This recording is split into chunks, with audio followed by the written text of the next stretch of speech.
มันภูมิใจอยู่บนว่าเห็นออกมาคือพวกท่านเห็นในวิดีโอนั่นแหละข้าพเจ้าถ่ายทอดออกมาให้พี่น้องเฮาเบิ่งเห็นความงดงามเห็นความมั่งคั่งของวัดเห็นความสมบูรณ์ของวัดและก็เป็นดินใหญ่หลายคนจะบ่ฮู้ข้าพเจ้าไปกวดเบิ่งแล้วสบายดีสำราญไปกวดเบิ่งแล้วหันดินนั่นน่ะได้หลายร้อยตอนพี่น้องพอเหลือไปนั่นยังครึ่งลักกิโลเมตรอีกได้ยังอีดินที่พวกจากที่พวกข้าพเจ้าไปเฮ็ดมื้อนี้เมื่อวานนี่ยังครึ่งลักกิโลเมตรอีกถ้ามาปันเป็นหลอก$160,000มันได้เป็นหลายร้อยหลอกแปลว่าเนี่ยทานเป็นเศรษฐีแล้ววัดเป็นเศรษฐีสังคมลาวเขาเป็นเศรษฐีแล้วจากที่ว่าเขาจะซื้อเอาไป270,000เบรกไว้5 ปีผ่านมานี่กลายเป็นเงินล้านเงินกูดตอนข้าพเจ้าไปเบรกไว้นี่เขาก็บ่มักมีคนจำนวนหนึ่งที่เห็นแก่ผลประโยชน์บ่มักเกลียดสร้างข้าพเจ้าเกลียดสร้างครอบครัวข้าพเจ้าคนพวกนั้นพอเขาเห็นแก่ตัวดิเห็นบ่ล่ะ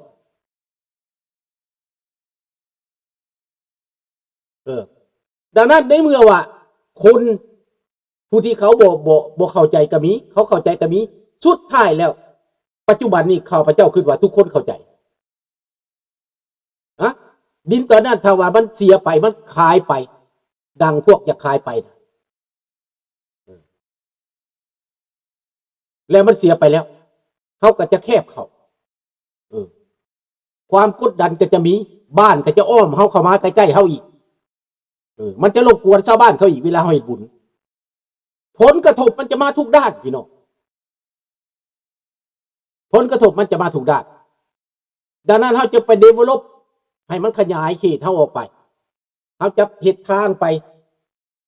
เขาจะตัดทางไปเขาจะเฮ็ดให้มันแปลนไปเฮ็ดให้มันเป็นสังเกตสำหรับพระสงฆ์องค์เจ้าเดินจงกรมย่าง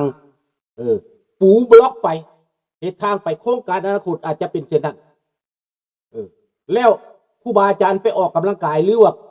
ออกตัวญาติโยมไปออกกำลังกายกันย่างตามป่านั่นน่ะย่างเป็นทางไปเป็นสังเกตทางไปย่างกลับขึ้นมาหาสิมนี่มันเป็นครึ่งกิโลเมตรมันก็จะมีประโยชน์หลายมีป่าไม้เขาห้องว่าปูม่งป่าคือปอดคือบอดหายใจชาวบ้านแถวนั้นก็บ่มีป่าเขาตัดไปแล้วป่าเขาก็มีเล็กๆน้อยๆหลังบ้านเขาแต่เฮานี่มีป่าเฮามีป่าวัดมีป่าเมืองอ้อมป่านี่อันนี้มันเป็นผลดีของเฮาแต่เฮาต้องอนามัยเฮาต้องเฮ็ดทางไปให้มันได้เพื่อว่ารักษาเฮาต้องเฮ็ดหัวไปให้มันได้สินะเฮาต้องการเฮ็ดหัวไปเฮาต้องการเฮ็ดเขตไปกันไว้บ่ให้คนกลางเป็นเขตของวัดนี่อันนี้ก็แม่นที่จะเป็นอุดมหังมีที่สุดพี่น้องมันเป็นความอุดมหังมีของวัดนี่นะเพราะมันเป็นวัดที่มีดินมีดอนมีสมบัติว่าซั่นไปคันสิว่าแล้วก็คนลาวเฮายังโชคดีดังนั้นข้าพเจ้ามาตอนนี้มีความสุขมีความภาคภูมิใจ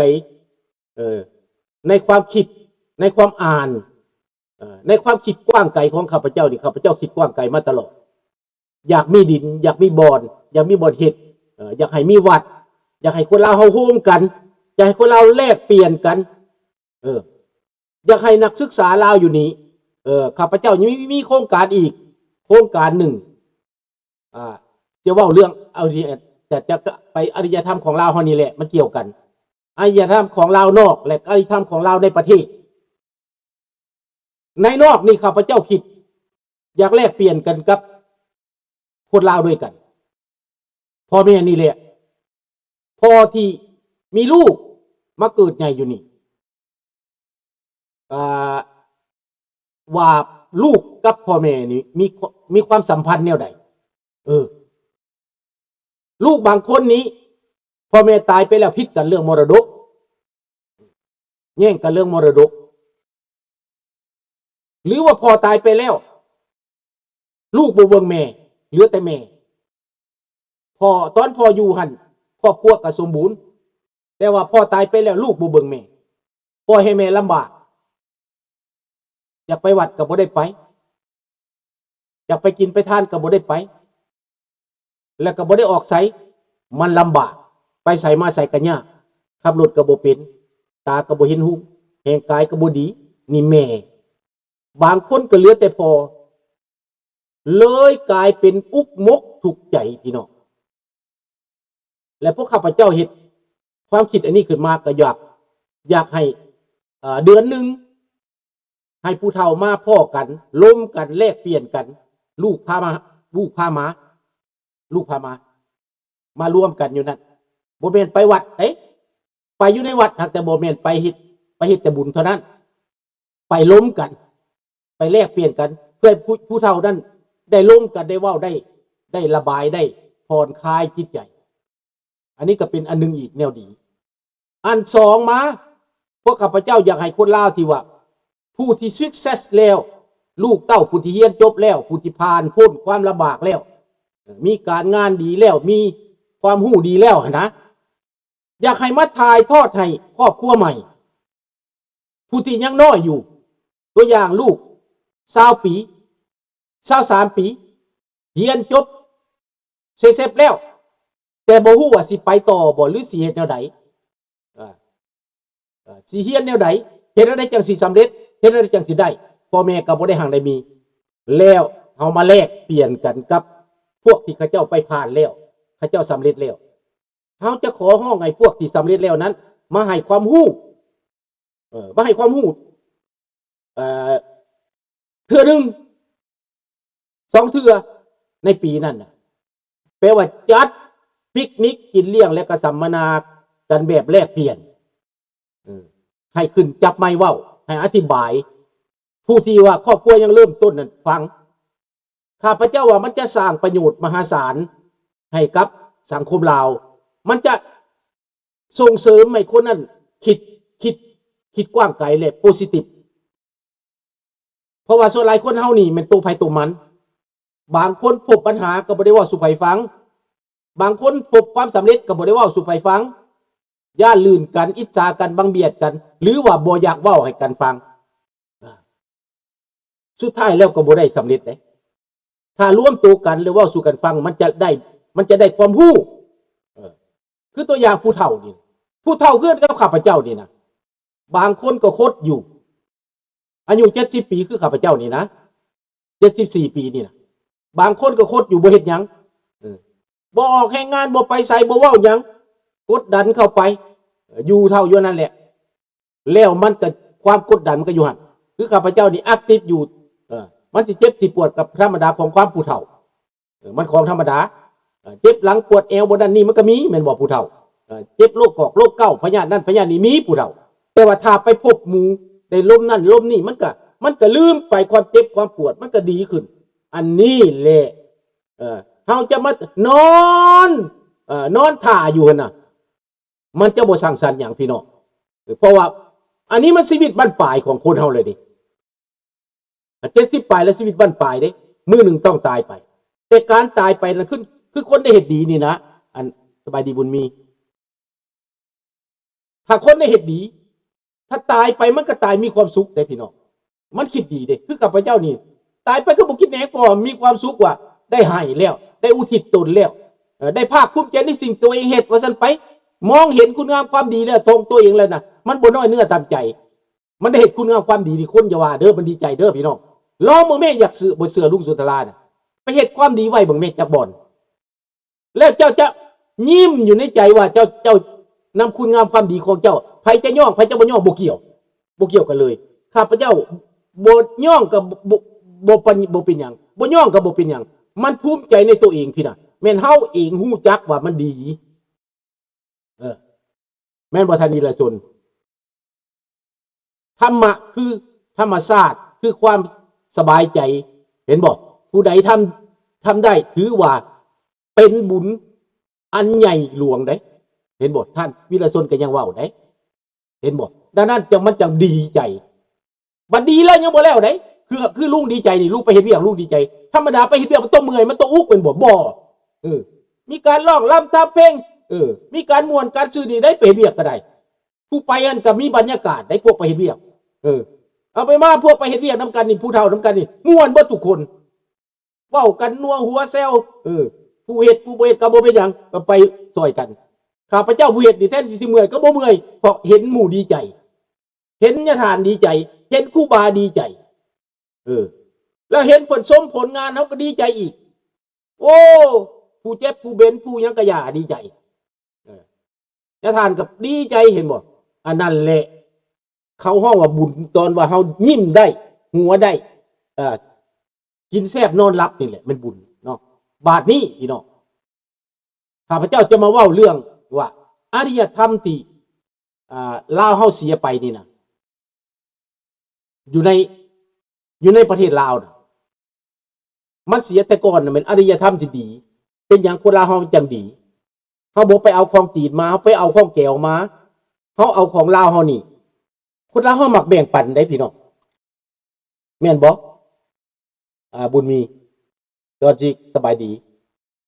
คนลาวเฮามักแบ่งปันได้ไปมาหาสู่นี่คนบ้านบ่เคยฮู้จักหน้ากันก็ตามมากายบ้านมาแวะเซากินน้ำพอกินน้ำกินในมีหยังก็แบ่งให้ปันให้หลังเถื่อมีปลาก็เอาปลาห่อใส่กาบตองกล้วยนะอันนั้นต้นกล้วยนะเอากาบมันมาห่อแล้วก็ปลาใส่แล้วก็ฝากไปให้กันบ่มีตู้เย็นบ่มีหยังนี้เอากาบกล้วยห่อฝากไปข้ามบ้าน2บ้าน3บ้านเอาไปฝากไปให้ผู้นั้นฝากไปให้ผู้นี้ปันกันกินมีหยังก็ปันกันไปล่าเนื้อมากก็ปันกันเฮือนไม่ห้างแม่ไม้ปันกันกินใจบ่ได้แคบได้คนแต่ก่อนได้และความคิดก็บ่อยากทำลายคนอื่นได้บ่บังเบียดได้เห็นบ่เฮาบ่ได้บังเบียดได้อันนี้มาอยู่ในเมืองเจริญนี่เฮายังมาคิดบังเบียดกันอยู่หั่น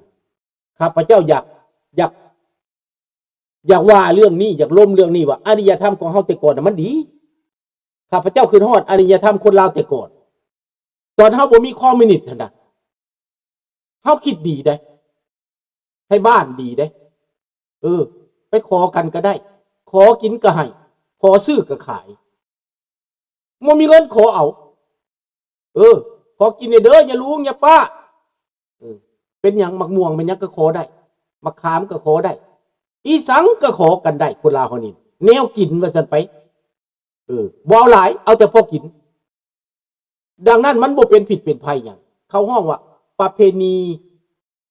อารยธรรมวัฒนธรรมเฮาดีที่สุดคนลาวเฮานี่มาอยู่ต่างประเทศก็อยากเฮ็ดให้หมู่กินคือข้าพเจ้านี่แหละครอบครัวข้าพเจ้าเมียข้าพเจ้านี่คันแขกมาเฮือนนี่อยากเฮ็ดแต่แนวแซ่บๆให้หมู่กินคันหมู่มายามมันมีนิสัยแบบนั้นเด้เฮาเป็นมาแต่เมืองลาวคันคือฝรั่งเขานี่ว้ายข่อยบ่จักเจ้านี่ข่อยบ่เฮ็ดให้กินเด้ข่อยบ่สนใจเจ้าเด้ข่อยบ่เข้าเฮือนเด้นั่นแต่เฮานี่โอ้ยคันหมู่มายามนี่มาอ่านดีใจนะบ่ได้เสียดายแม้แต่น้อยเงินนั่นนะไปซื้อมาสู่หมู่กินหั่นน่ะบางคนก็เฮ็ดเอาหน้าบ่มันบ่แม่นได้มันบ่เฮ็ดเอาหน้าได้แม่นความสิ้นเคยของเฮาแม่นคุณงามความดีของเฮาพี่น้องมื้อนี้ข้าพเจ้าเว้าการเมืองน้อยเด้อจะเว้าเรื่องตัวนี้เลยดังนั้นจิตใจของความเบิกบานจิตใจของความการให้เนี่ยมันมีความสุขเฮ็ดให้ก็มีความสุขทานเหือแห้งก็มีความสุขทานความคิดทานจิตใจก็มีความสุขผู้ให้ก็มีความสุขผู้ได้รับก็มีความสุขนี่อันนี้แหละก่อนจากโลกนี้ไปก็ฝากคุณงามความดีไว้แม่นบ่ล่ะเฮาบ่สิย้านหยังแต่ตายอายุส่ำนี้แล้วมันบ่ย้านตายได้พี่น้องเพราะว่ามื้อหนึ่งก็ต้องตายแต่คันตายเขาสร้างคุณงามความดีไว้นี่มันมีความสุขเด้อให้ลูกหลานคิดจังซี่บัดนี้ในเมืองลาวเฮากูมื้อนี่เป็นหยังอารยธรรมอันนี้มันจะเป็นโจรเป็นมารไปได้เจ้านายก็เป็นโจรเป็นมารมีอารยธรรมที่เลวทรามมีจิตใจขับแคบมีจิตใจเห็นแก่ตัวเห็นแก่อำนาจเห็นบ่ต่างกันบ่เฮ็ดอะไรสบายมีซิมตรัน